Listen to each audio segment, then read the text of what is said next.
My name is Xandra Sterling. I'm 33 years old, and I own one of the most discreet yet exclusive luxury jewelry houses on the West Coast.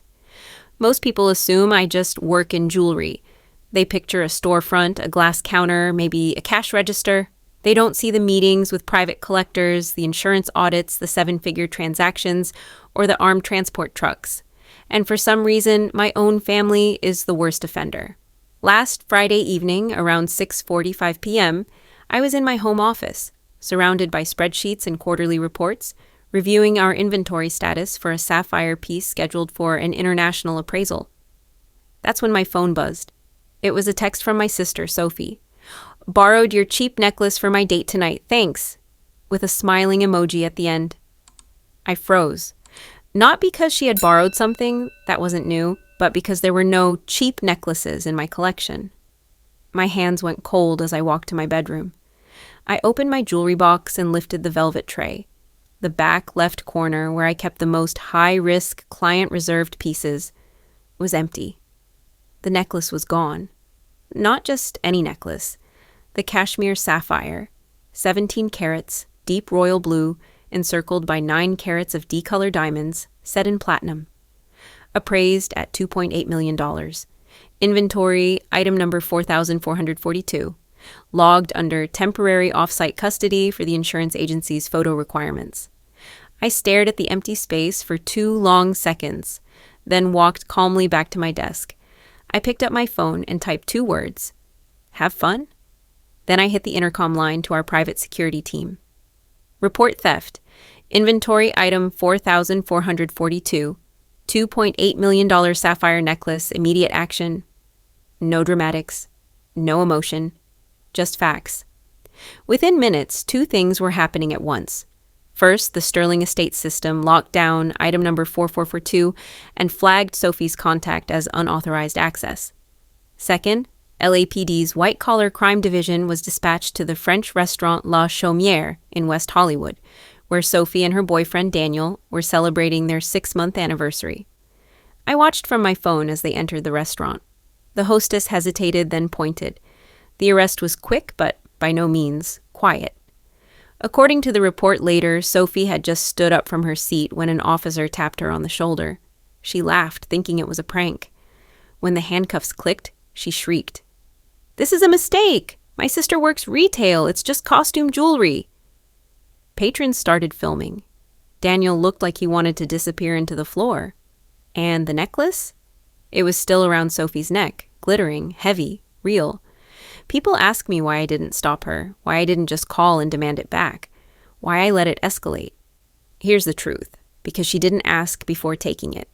Because she assumed it had no value. Because she assumed I had no value. This wasn't the first time Sophie had crossed boundaries. She'd borrowed handbags, silk scarves, even once a pair of diamond studs, claiming I wouldn't miss them, that they looked better on her anyway. But this time was different. This time, she walked out of my apartment with a $2.8 million company asset around her neck, thinking it was a trinket. She texted me like she was doing me a favor, and I replied the only way I could. Have fun. The rest? That's when everything unraveled. When my sister, the girl who grew up in the same house as me, who laughed at my discipline and mocked my taste in clothes, who once called my Prius adorably broke, learned exactly who I was. Not just a sister, not just the quiet one, but a CEO, a decision maker, and someone who knows that respect, like jewelry, has value, and theft, no matter how well-intentioned or familiar the thief, has consequences. What happened after that? Well, I'll tell you. But let's just say Sophie never expected the dinner to end in handcuffs, and she certainly never expected me to be the one holding the key. People always think the explosion comes first, the dramatic moment, the sirens, the handcuffs, the headlines. But for me, the real beginning started long before the police showed up at La Chaumière, long before the necklace vanished from my jewelry box, long before Sophie's ridiculous text. It started quietly, with 100 small moments where I disappeared in my own family. When I was 8 and got straight A's, but my parents didn't notice because Sophie had just won a local dance competition. When I turned 15 and started a small Etsy shop making beaded jewelry, my mother laughed and said, "That's cute, but maybe try something more practical." When our grandfather passed away, he left behind a modest estate and a lifetime of craft knowledge. He was a master jeweler, the kind who knew the history behind every cut and carat. He left the business to me. He left the money to Sophie. Why? Because, as my father explained, Sophie's going to need the cash to build a real future. You'll be fine. You're the responsible one. Funny how responsible always translates to you'll get less. I never fought them. I took the storefront, the tools, and a fraction of the capital, and I built Sterling estates from scratch, quietly, carefully. While Sophie posted filtered brunch photos and used the word grind to describe online shopping, for years she referred to what I did as something artsy or that shop thing. Once, at Thanksgiving, she introduced me to her boyfriend as my sister. She's in retail or design or something. She's the quiet one. I was used to being invisible. That's the thing about being underestimated. It stings. But it also gives you space. Space to build without interference. Space to turn silence into structure. I grew the company client by client, collection by collection. I took the overnight train to Chicago for a trade expo while Sophie spent that same weekend in Palm Springs recharging. I reinvested every dollar into growth. She maxed out 3 credit cards and asked our parents for help without shame. And still, she called me lucky. I never told her about the celebrity endorsements, about the custom work we did for gala events, about the private trunk shows in Manhattan and Geneva, about the collectors who flew in just to see a single piece in our vault. She never asked. I let her think I was just making ends meet, because a part of me needed to know whether she would love me without knowing I had money. Spoiler. She never noticed either way. She thought I drove an old Prius because I couldn't afford a newer car, not because I chose to put value in my business instead of my image. She thought I wore minimalist jewelry because I couldn't buy anything flashier, not because I believed real wealth whispers. She thought I had nothing to protect. That's why she walked into my apartment without asking. That's why she opened my jewelry box. That's why she thought taking something from me wasn't theft. It was just a favor. The moment I saw that empty compartment, I knew something had shifted. This wasn't just a sisterly annoyance anymore. It wasn't petty. It wasn't forgivable. It was invasive, entitled. And for the first time in years, I felt rage. Not loud rage, not fists pounding the table rage, but the cold, concentrated kind that sits behind your eyes, the kind that takes notes and waits for the right moment to act. Sophie didn't just take a necklace. She took my work, my design, my process, my time. She wore my reputation like a costume accessory. And worst of all, she did it thinking it was cheap. That's when I realized this wasn't just about the necklace. It was about everything that came before it. And for the first time, I wasn't going to look the other way. I wasn't going to absorb the damage. I was going to hold her accountable. She thought she'd borrowed something worthless. But this time, she'd taken something worth $2.8 million and every second of my silence leading up to it. The second I closed the jewelry box and confirmed what was missing, I sat back down at my desk and opened my laptop. My fingers didn't shake. My breathing was even. I knew exactly what I was doing. Sterling Estates' internal inventory system requires dual-factor authentication and a biometric login. I scanned my fingerprint, entered my passcode, and navigated to the vault item logs. Inventory, item number 4442, cashmere sapphire necklace, status temporarily off-site, custody, X Sterling. Last scan, Tuesday, 3:17 p.m. I clicked into the asset profile. There it was. All $2.8 million worth of craftsmanship. Appraisal, chain of custody, certificate of authenticity, insurance coverage. It was all logged and it was all traceable. I picked up my phone and speed dialed James Morrison, my head, friend of security. He answered on the second ring. "Miss Sterling?" "James, we have a breach. Inventory item 4442 is no longer in my possession. I didn't raise my voice. I didn't explain. I didn't need to.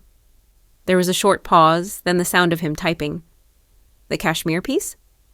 Yes. When was the last verified sighting? Tuesday, my residence. It's gone now. He asked, Is there any possibility this was a misplaced handling? No. Another pause. Do you know who took it? I didn't even hesitate. My sister. James let out the softest sigh. That's complicated. No, it's not. That necklace is a corporate asset. I'm reporting a theft. Full stop. Understood. You're requesting standard protocol? Absolutely. That includes law enforcement intervention. Yes. There's no leeway in the process once LAPD is involved. Are you certain you want to proceed this way? I leaned back, eyes focused on the framed blueprint of the necklace I'd personally signed off on 6 months earlier. James, I need you to treat my sister the same way you treat a stranger who walked into my apartment and took a $2.8 million piece. Because that's what she is in this context. Not family, not an exception. Just someone who took what wasn't hers. Understood. I forwarded the most recent message from Sophie, including the timestamp, her location, and the smug little emoji. Then I added a screenshot from her Instagram story. Dinner tonight with my love heart eyes sparkles at La Chaumière, geotagged, timestamped, public. James replied instantly.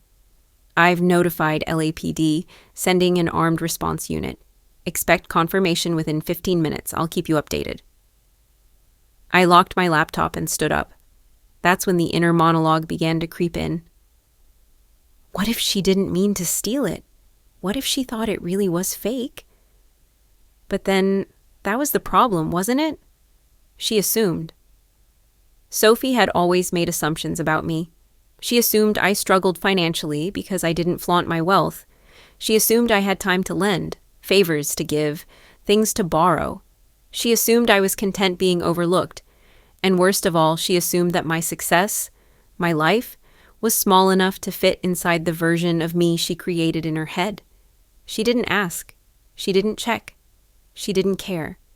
She walked into my home, went through my belongings, and took something that wasn't hers because she believed it had no value. But now, she was about to learn exactly how wrong she was. I stared at the security feed of our inventory vault, the camera flickering softly on screen. I thought about the time it took to source that cashmere stone, the meetings, the negotiations, the sleepless nights designing a setting that would do it justice. And then I thought about Sophie putting it around her neck like a novelty item, sitting across from her boyfriend, waiting for compliments. Did she ever stop to think about where it came from? Did she ever stop to think about me? I doubted it. And that was why I had no guilt. This wasn't revenge.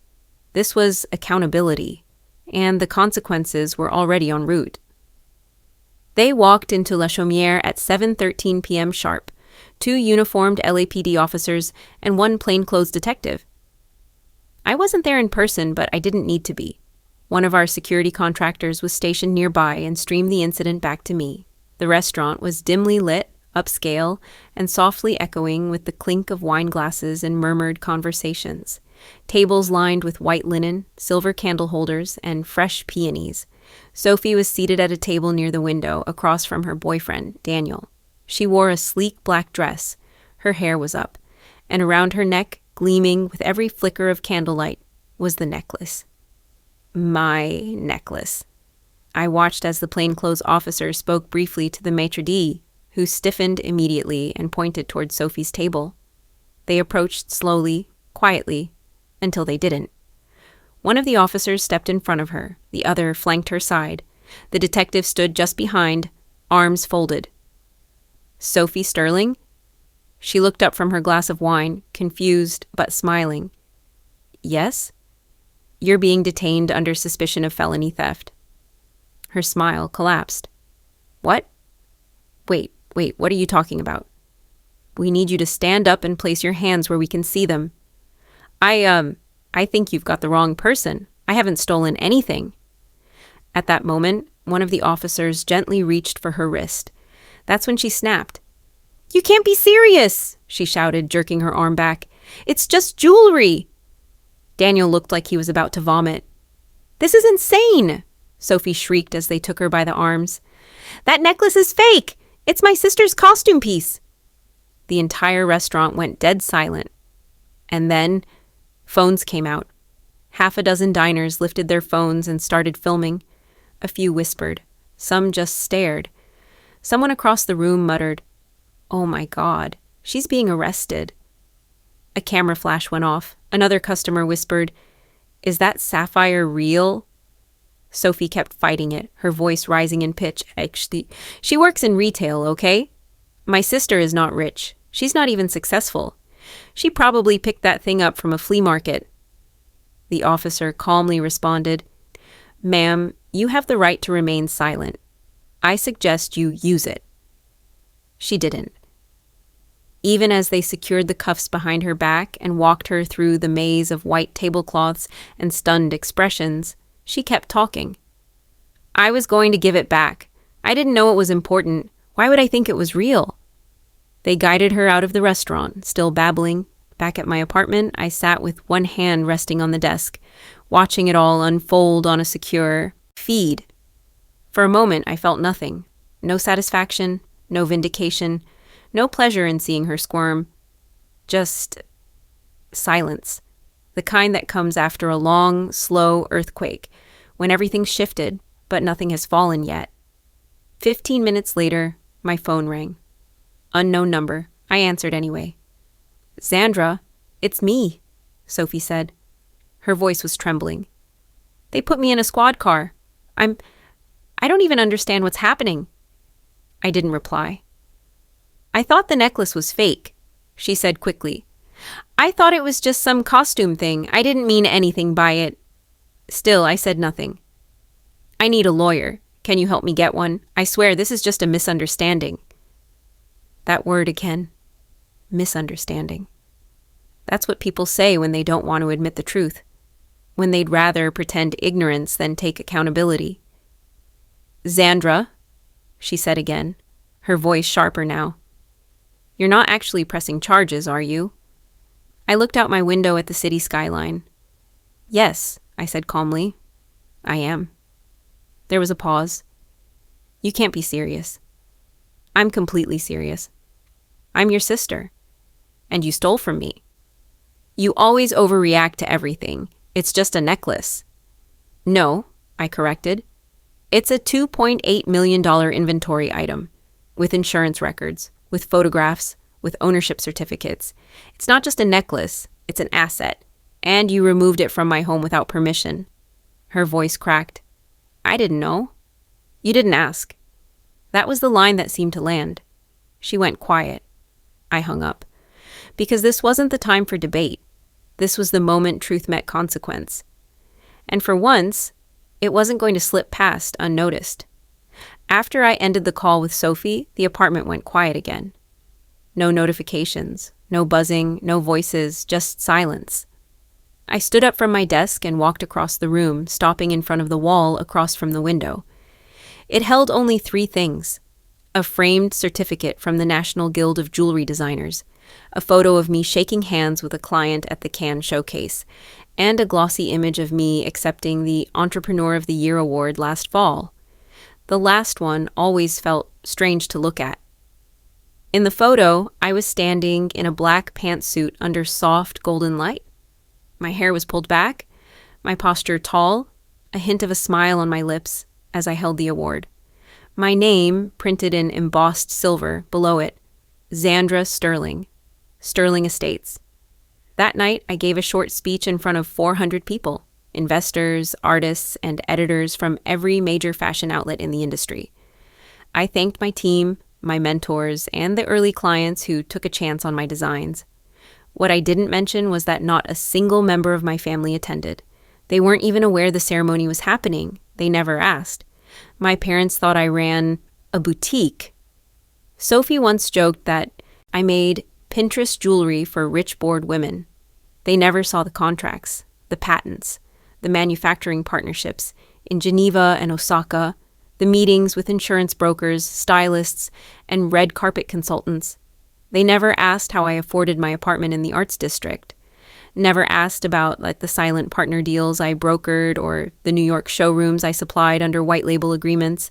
They just assumed. Like always. On my desk were 3 signed contracts from the week before, totaling nearly $11 million in custom commissions for winter, a leather-bound binder with confidential design concepts, a handwritten thank you note from an A-list actress whose wedding set we'd designed. I ran my fingers across the edge of the desk. Sophie had never seen this room. Not once. She had keys for emergencies, but she never stepped inside my office, never looked beyond the entryway, never noticed that I worked more hours than anyone she knew. She never connected the dots. Because she never cared to. I walked over to the window and stared out. The skyline was deepening into blue as the last of the light faded. I could just make out the building where we used to live as kids. One of those narrow brick duplexes with chipped paint and lopsided shutters. Back then, I thought silence was strength. I thought that if I just kept my head down, worked harder, proved myself through action, people would come to see my value on their own.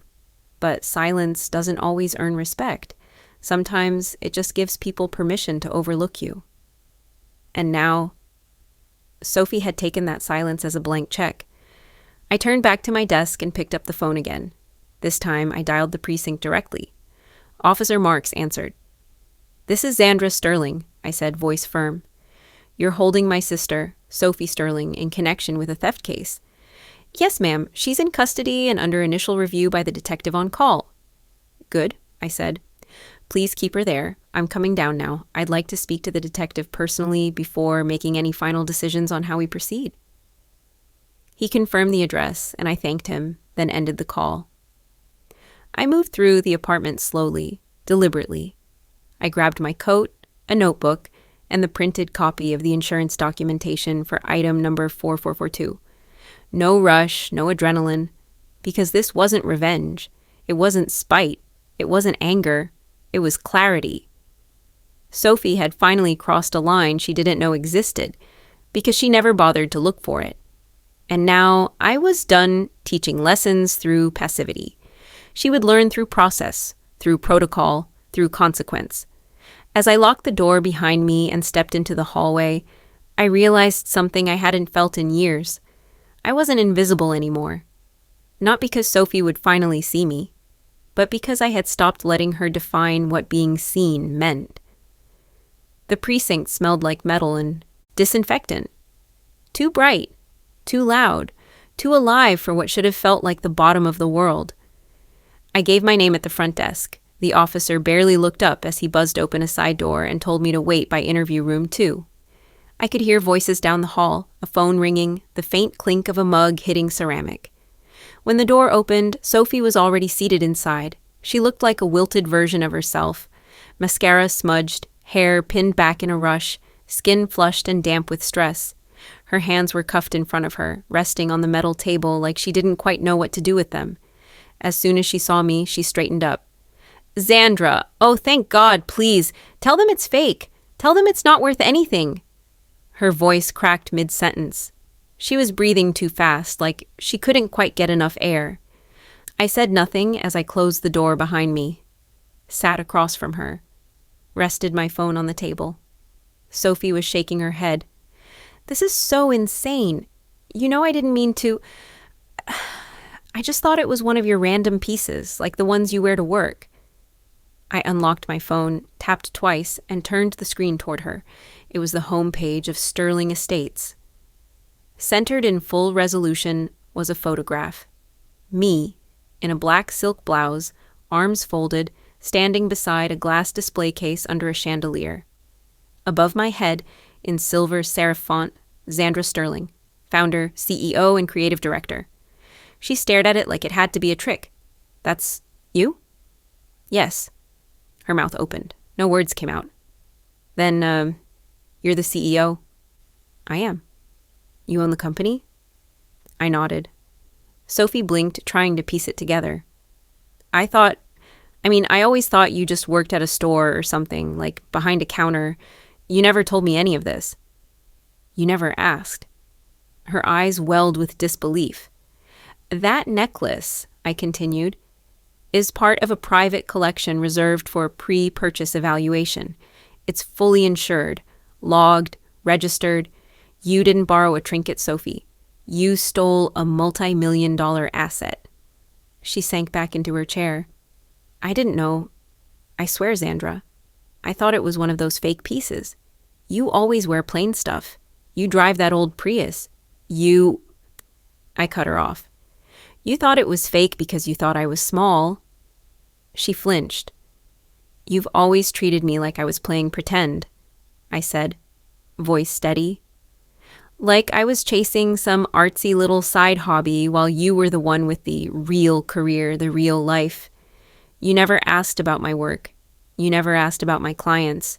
You never once tried to understand what I do. I didn't mean it like that, she whispered. No, you just assumed things. That's worse. A knock at the door interrupted us. A uniformed officer stepped in, nodded at me. Miss Sterling, Detective Ramos is finishing up the booking process. He'd like a quick word before charges are filed. I nodded. He stepped back out. Sophie turned desperate. You're not going to let them actually charge me, are you? That depends. On what? On whether you're capable of understanding what you did and why it matters. Her voice dropped. Xandra, I'm sorry, okay? I am. But this is humiliating. No, I said flatly. Humiliation is what you felt when people saw you get arrested. Accountability is what happens next. She looked at me for a long time. I didn't look away. You were always the quiet one, she said. I guess I never realized how loud that quiet could be. I stood up, sliding my phone back into my pocket. She swallowed. Are you going to press charges? I haven't decided. She exhaled like it was the first breath she'd taken since walking in. I added, but I will make sure you never forget the cost of underestimating me. And then I left the room. Not out of spite, not out of revenge, out of necessity. Because silence had been my language for far too long. It was time she finally listened. Detective Ramos was already reviewing the report when I stepped into the adjacent room. He looked up briefly, nodded, and gestured for me to sit. He was older, late 40s, maybe early 50s, with lines etched deep across his forehead and a kind of practiced calm that comes from seeing far too many people ruin their lives in 10-second decisions. Miss Sterling, he said, we've confirmed the piece in question has been authenticated. That's consistent with the inventory records your security team sent us. I nodded once. It was part of our pre-sale evaluation. A private collector in Zurich was planning to view it next week. Estimated value? $2.8 million. Retail. He scribbled something, then looked at me again. We're talking grand theft. That carries up to 5 years, maybe more depending on jurisdiction and insurance complications. I didn't flinch. Understood. He paused, pen hovering. Do you intend to file formal charges? I didn't answer immediately. Just then, Sophie's voice carried faintly from the next room. I didn't steal anything. I was borrowing it. She never said I couldn't. The words slammed against the glass wall between us. Desperation, confusion, denial, all bundled together, still playing the part of the misunderstood sister. Detective Ramos looked at me. We see this a lot in family situations. One person thinks it's no big deal, the other's sitting on a financial crater. She thinks I live paycheck to paycheck, I said. She assumed the necklace was fake because she assumed I had no access to anything real. His brows lifted. So she didn't know what you do? She's never cared enough to find out. I took a breath, then let it out. Slowly. For 8 years, she's treated me like the boring sibling, the one with a safe little job and no ambition. I drive a Prius, so she thinks I'm broke. I wear simple jewelry, so she assumes it's all knockoffs. I live alone in a quiet building, so she assumes I can't afford anything else. But you can? I stared him dead in the eye. I run a multi-million-dollar company. I'm debt-free. I own property in 2 states. But none of that mattered to her, because I didn't flash it, because I chose quiet over spectacle. He nodded like he'd heard this before, maybe from a different mouth with a different name, but the same tone of exhausted clarity. She said she was borrowing it, he offered. I almost laughed. She used a key I gave her for emergencies. She went into my personal bedroom, opened my private jewelry case, took a registered company asset, then posted herself wearing it in public. She didn't borrow it. She assumed ownership without permission. He flipped his notepad shut. I agree, it meets every condition of felony theft. From the other room, Sophie had stopped speaking. Silence crept back in like a fog. Miss Sterling, he said carefully, this case is solid. But the DA may still ask whether you wish to cooperate, whether you want your sister prosecuted to the full extent. We need to know where you stand. I leaned forward. She crossed a legal line, and more than that, she crossed every boundary of respect I ever had left for her. This wasn't a misunderstanding, it was a reflection of how little she thinks of me. She's claiming ignorance, and that ignorance was a choice. Detective Ramos nodded again. Do you want time to think? I stood up. I'll make my decision after I speak to her again. He extended a hand. You'd be surprised how many people in your position don't follow through. It's rare to see someone this clear. I shook it once. It's because I've had years of training in being underestimated. This is just the first time someone's paid for it in real time. He gave a tight smile and opened the door for me. Take all the time you need. As I walked back down the corridor toward the interview room, the sound of my heels echoed against the tile. I passed by another holding area where someone else was arguing with an officer, loud and frantic. But all I felt was quiet, because for the first time in my life, the system wasn't ignoring me. It was reflecting me. Calm, precise, and deliberate. There were no gray areas left. And soon, Sophie would realize that too. I walked back into interview room 2 with no notes, no paperwork, and no apology. Sophie was still seated at the metal table, hands resting on the cold surface, her cuffs now unclipped but still visible in the faint red marks on her wrists. Her shoulders slumped when she saw me, like she had hoped I wouldn't come back. Too late for that. She looked at me with tear-lined eyes. They said you're deciding whether to press charges. I am, Xandra. Her voice cracked. I already said I'm sorry. I'm not here for an apology, I said flatly. I'm here for answers. She flinched. What answers? I sat down across from her, leaned forward slightly, and asked, What do you think my life looks like, Sophie? On a day-to-day basis. She blinked. What? My routine, my job, my income, my schedule. What do you think I do all day? She fumbled for words. I don't know. You go to work. At the design place, right? What's the name of my company? She looked lost. It's Sterling... something. Sterling Estates, founded 8 years ago. I'm the CEO, the designer, and the creative director. I run production, oversee logistics, manage international sourcing, approve every sketch, every stone, every contract. I work 12 hours a day, minimum. Sophie looked down at her hands. I didn't know. No, I said sharply, because you never asked. I sat back, eyes locked on her.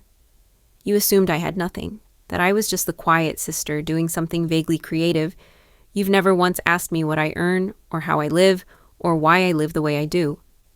I thought you were just, simple, she mumbled. No, I corrected. You thought I was insignificant. She said nothing. Do you know how much I pay in taxes each year? How many audits I've gone through? How many international contracts I've signed? I didn't. You thought I lived with roommates, didn't you? I did.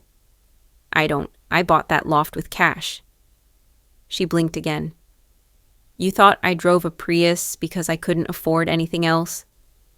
She hesitated. Yeah. It's because I don't need a Maserati to feel valuable. I don't need attention to feel accomplished. Sophie looked up, stung. Okay, I get it. You're better than me. That's not the point. Then what is? She snapped. You're sitting here with your perfect little empire and I made a mistake. I'm sorry. I thought it was fake because you never wear anything flashy. I stared at her for a long moment. Then I said, very clearly, so because I don't flaunt my life, you thought you could help yourself to it? She froze. Because I chose simplicity, you assumed I had no boundaries. Because I didn't brag, you assumed I had nothing to protect. Sophie's eyes filled again.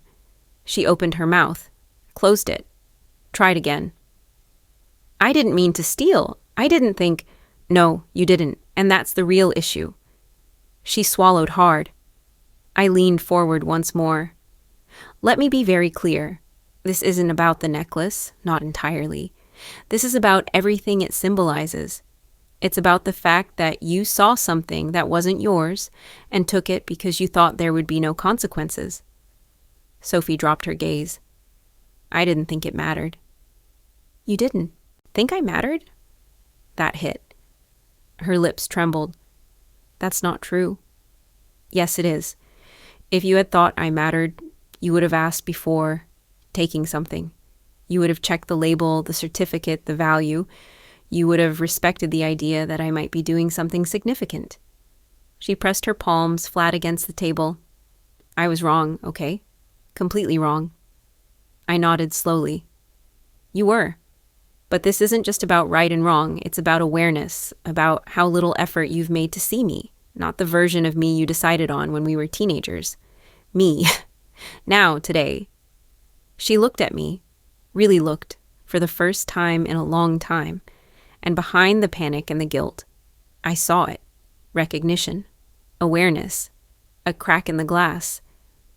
I don't know how to fix this, she whispered. That's because fixing it starts with admitting that it needs to be fixed. I am. Good, I said, standing. Because the path forward isn't about pity, it's about responsibility. She wiped her cheek. What happens next? I haven't decided, but I'll tell you this. Whatever happens, it won't be easy, and it won't be quiet. Just like what I've built wasn't easy, and never, ever quiet. And with that, I turned and walked toward the door. Behind me, the silence said more than she ever had. I didn't leave the room, not yet. Something in Sophie's eyes, shaken but softened, held me there longer than I expected. Maybe because for the first time I saw a sliver of something real behind her defenses. Not guilt, not panic, just recognition. I turned back slowly and sat down again. Do you remember the house in Eastwood? I asked. Sophie blinked. The one with the lemon tree in the backyard? Yes. The one Grandpa left to me in his original will. Her brow furrowed. I thought they gave that to me because you didn't want to move. You were starting your business. I stared at her. Is that what they told you? Yeah, she said, uncertain now. They said you'd be too busy, that you didn't mind. My voice didn't rise, but the truth carried enough weight on its own. They told me to sign it over to you for the good of the family, said you needed stability, that your future was uncertain. Sophie looked down. I didn't know that.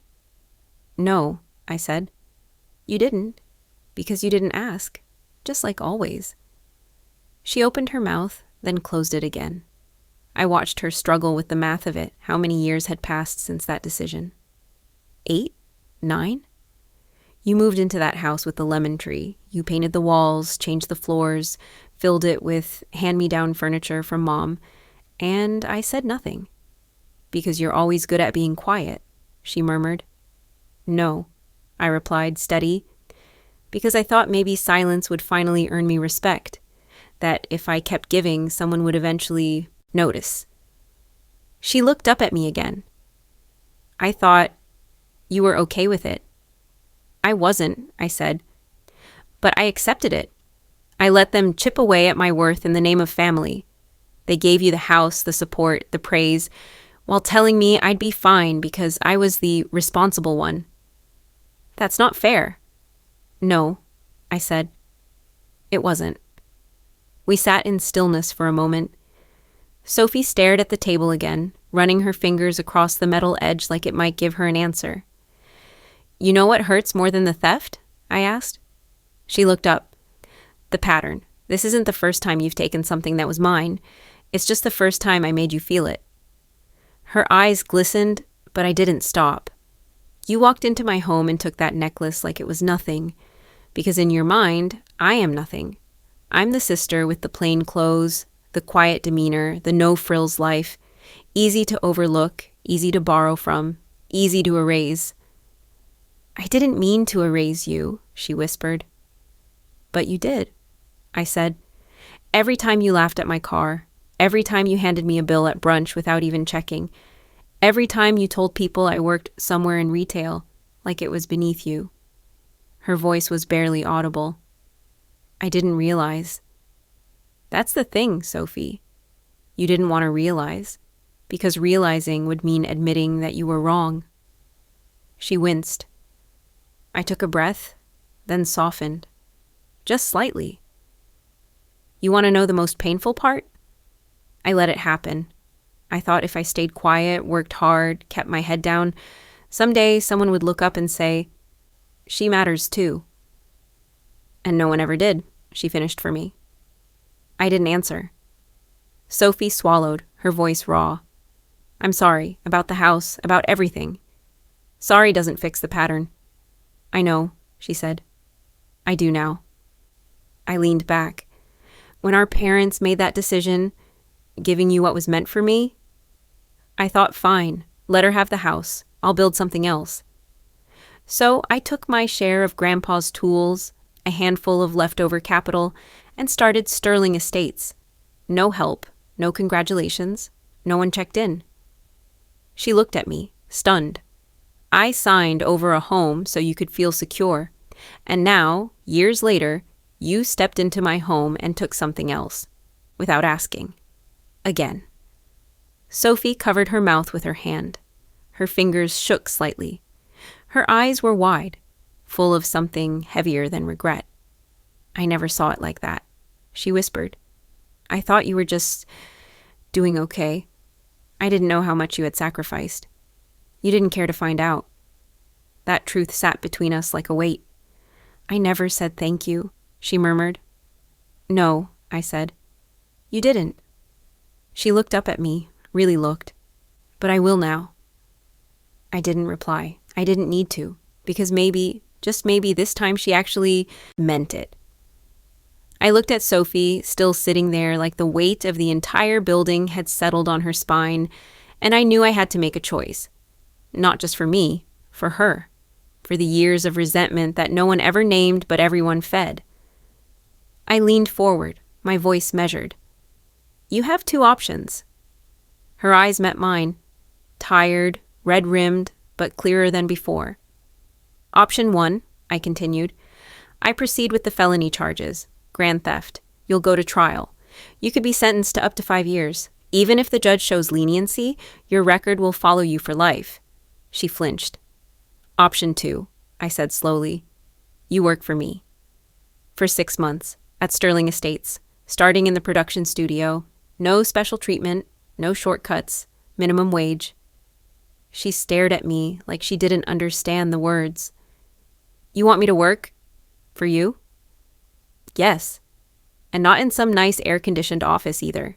You'll be in the workshop, sorting stones, learning grades and cuts, cleaning tools. You'll understand exactly what goes into a single piece before it ever hits a display case. But I've never touched a real gem in my life. Then it's about time. She opened her mouth, paused, then said, Is this punishment? No, I said calmly. It's perspective. Sophie exhaled slowly, her hands clenching into soft fists on the tabletop. And you're sure that's the better deal? I'm offering you a way to rebuild, I replied. Not just with me, with yourself. But what if I mess it up? She asked, voice shaky. You probably will, I said honestly. But you'll learn. She swallowed hard. Do I get to keep the house? I didn't smile. You get to earn something for the first time. There was a long silence.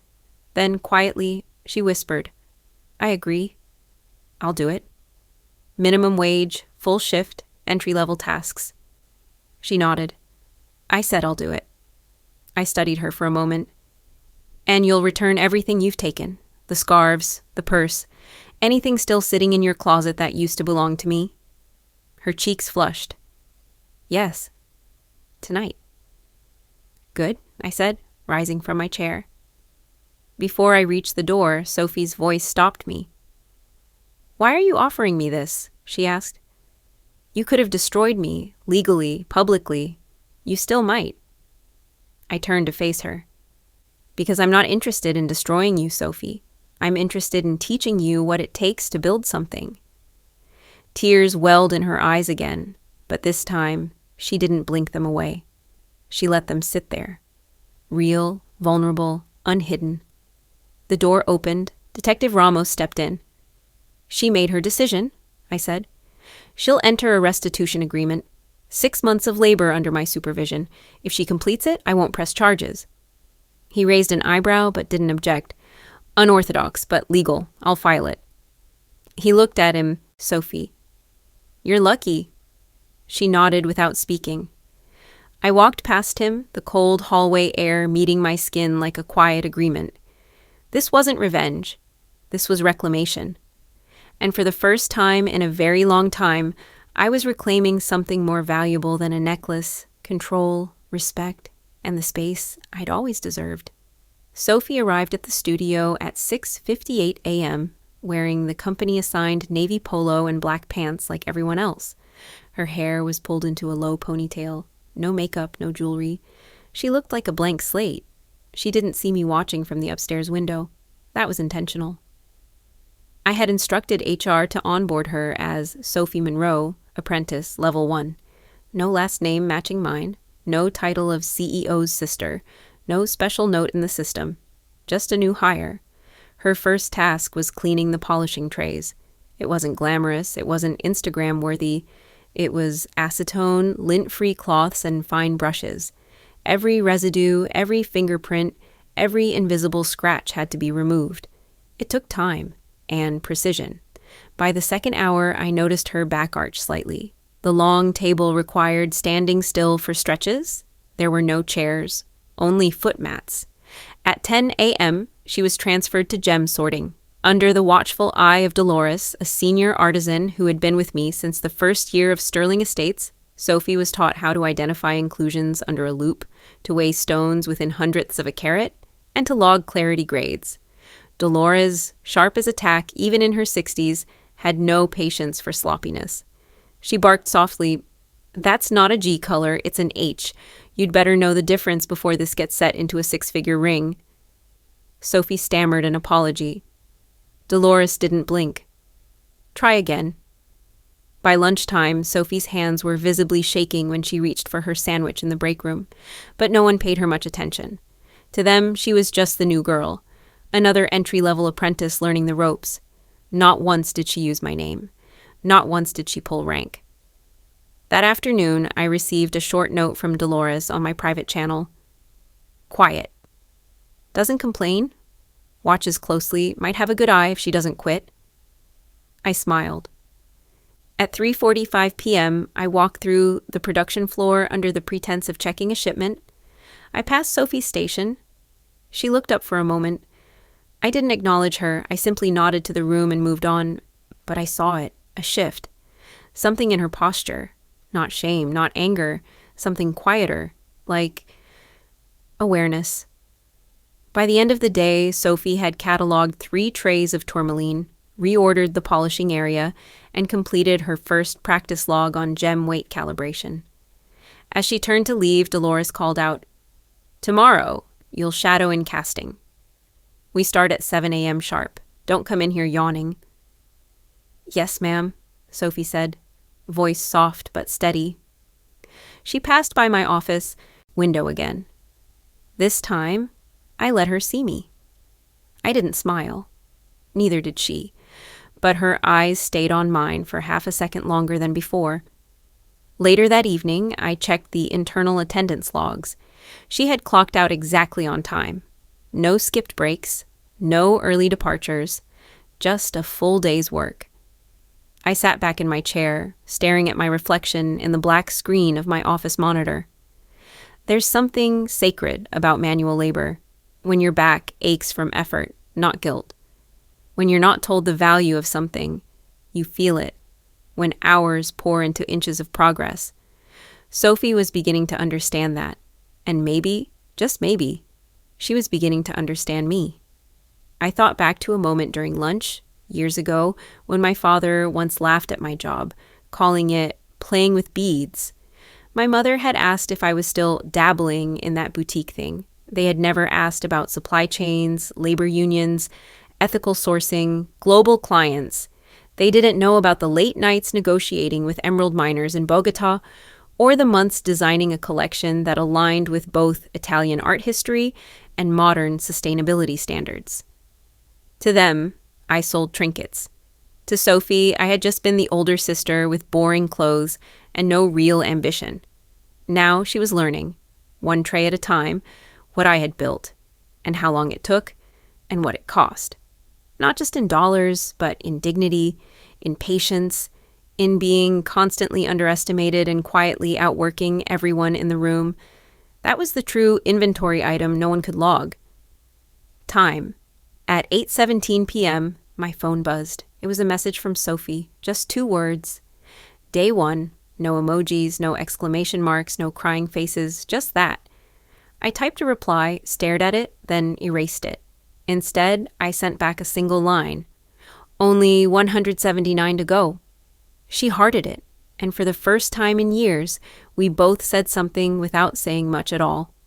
On her 22nd day at Sterling Estates, Sophie was transferred from the Gem Lab to the custom design suite.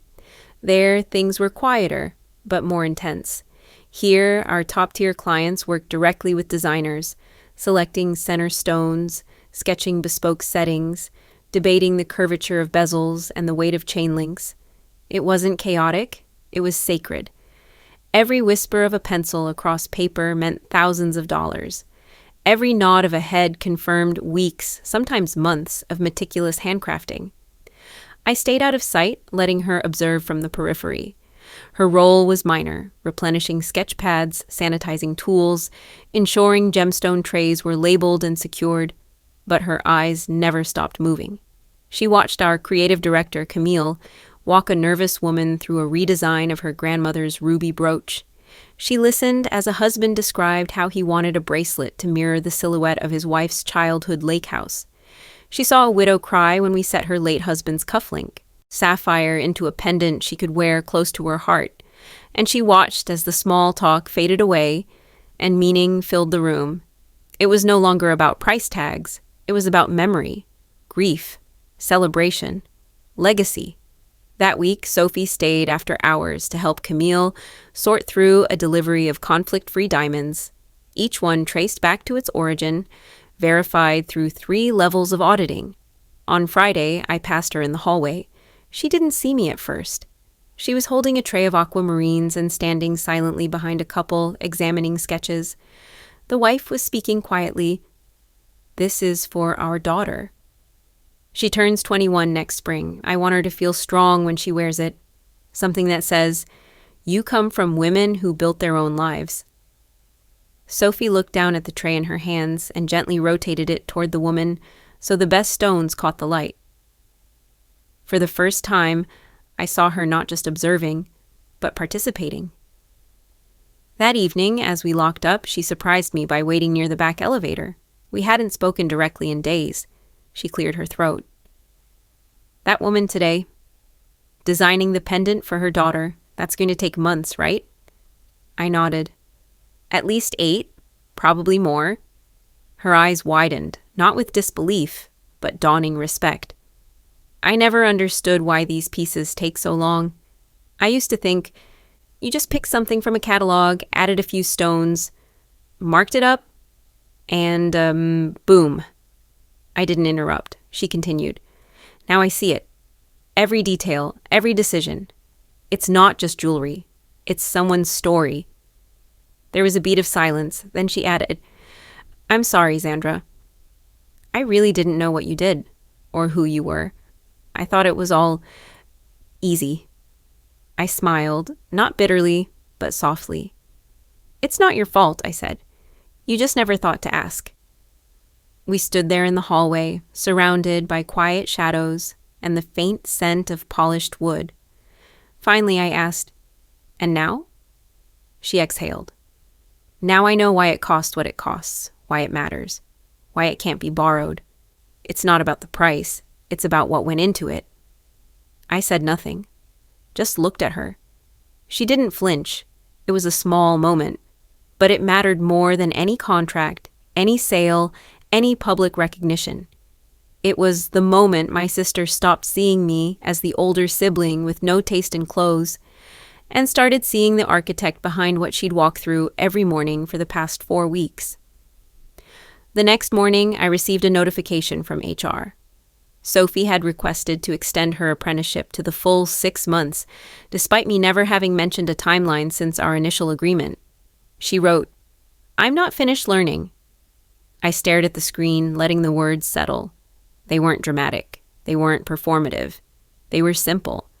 And for the first time since we were children, they were entirely hers. On the 63rd day of Sophie's apprenticeship, I received an email. The subject line was simple. "From me to you." It wasn't flagged as urgent. It didn't scream for attention. But somehow I knew, before even opening it, that this wasn't another scheduling note or a logistics update. It was nearly midnight. I had just finished reviewing our Paris client's custom order specs and was about to shut my laptop. Instead, I clicked, and there it was. "Xandra, I've written and deleted this so many times, afraid it would sound performative, but I can't go another night without saying this. I'm sorry, not just for borrowing the necklace, not just for embarrassing you, but for everything I didn't do, for every year I never asked about your life, for the birthdays where I sent thoughtless gifts, for the times I let mom and dad call you difficult and said nothing, for assuming you were okay with being invisible. I thought I understood the world. I thought I had it hard because I was the one always struggling financially. But you were struggling in silence, building something from the ground up while we looked the other way. I didn't see your sacrifices. I didn't ask why you skipped holidays or why you never mentioned your successes. And when you did achieve something, I told myself it was just luck. Now I see it wasn't luck. It was discipline. It was grit. It was waking up before dawn, staying late, fighting for every inch of respect in a world that never handed you anything. This email isn't a request, it's a confession. You didn't owe me kindness when I took that necklace. You didn't owe me a second chance, but you gave it anyway. And every day since, I've tried to prove I'm worth that grace. I see you now, as my sister, as a force, as a woman I admire. Thank you for not giving up on me when I had given up on seeing you. Sophie? I stared at the screen for a long time. The cursor blinked in the reply box, silent and patient. What could I possibly say? There were a dozen ways I could have responded. I could have matched her emotion. I could have given her the validation she craved, or reminded her how deeply the past had wounded me. But instead, I typed just one sentence. "Seeing is enough." I hit send. I closed my laptop. And for the first time in years, I allowed myself a long breath that didn't carry the weight of proving anything. It wasn't a grand reconciliation. It wasn't a tearful reunion over wine and shared childhood memories. It was quieter than that. It was real. There were no hashtags, no retweets, no audience, just a private reckoning between two women raised in the same house, but only now beginning to live in the same truth. Weeks later, I found that email printed out and pinned inside Sophie's locker. She had highlighted one line in yellow. "I see you now." And beneath it, she had written in pencil, "Don't look away again." It was a Thursday morning when the wire transfer cleared, $2.95 million. The sapphire necklace Sophie had once called cheap was now being acquired by a renowned collector based in Geneva. He had followed our limited edition catalog for years and had patiently waited for this particular piece, the Kashmir Midnight, to become available.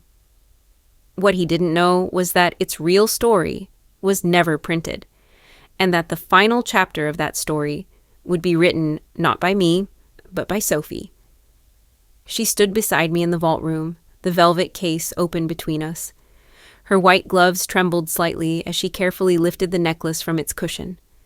The sapphires glistened under the soft, controlled lighting like blue fire, every facet cut by master artisans, every prong set with a jeweler's reverence. She had checked each gem by hand, reviewed the appraisal report 3 times, and finalized the accompanying certificates. But now it was time to let it go. She walked the case to the client representative with quiet grace. No fanfare, no speech, just a respectful nod and a final signature. When it was done, she returned to my side. Her eyes were clear, almost glowing, not with pride, but with peace. "First time in my life," she said quietly. "I feel like I deserve to be part of something beautiful." I didn't say anything at first. I just looked at her, and for a moment, I didn't see the sister who once dismissed my life. I saw the woman who chose to stay, to work, to try, and I saw myself in her. I smiled. So do I. We didn't hug. We didn't cry. It wasn't that kind of moment. It was gentler than that. It was the kind of moment that lingers, not because of drama, but because of the deep calm it leaves behind. A few hours later, she brought me coffee and sat across from me in my office. We didn't talk about the necklace. We didn't need to. She said, "What happens now?" I thought about it for a moment. "Now," I said, "we go home." It's been months since that day. Sophie still works at Sterling Estates. She completed her 6-month apprenticeship and then asked to stay. Not out of obligation, out of choice. She now manages our sustainability division, coordinating ethically sourced stones and eco-conscious production methods. She says it's her way of making up for time lost, not just with me, but with the values she ignored for so long. Sometimes I catch her smiling while walking through the design floor, sketchbook in hand. Other times I hear her in the polishing room, laughing with the same senior technician who once warned her, "There's nothing cheap here. Every detail is paid in time." He was right. And now she understands. I didn't reclaim the necklace, but in a way I reclaimed something far more valuable. Respect, understanding, and a sibling relationship rebuilt not on childhood memories, but on earned connection. Before we say goodbye, I want to leave you with this. Where are you watching from? Is it a quiet morning with a warm cup of coffee? Or a late night where stories like this keep you company? Let us know in the comments. We read everyone with gratitude. And if this story touched your heart, please consider subscribing to the channel. Not just to hear more stories like this, but to be part of a community that still believes in kindness, healing, and second chances. Thank you for spending your time with us today, wherever you are. I hope you carry this story with you, and remember, sometimes the miracle doesn't knock on your door. It waits quietly until you're ready to open your heart. Take care, and I'll see you in the next story.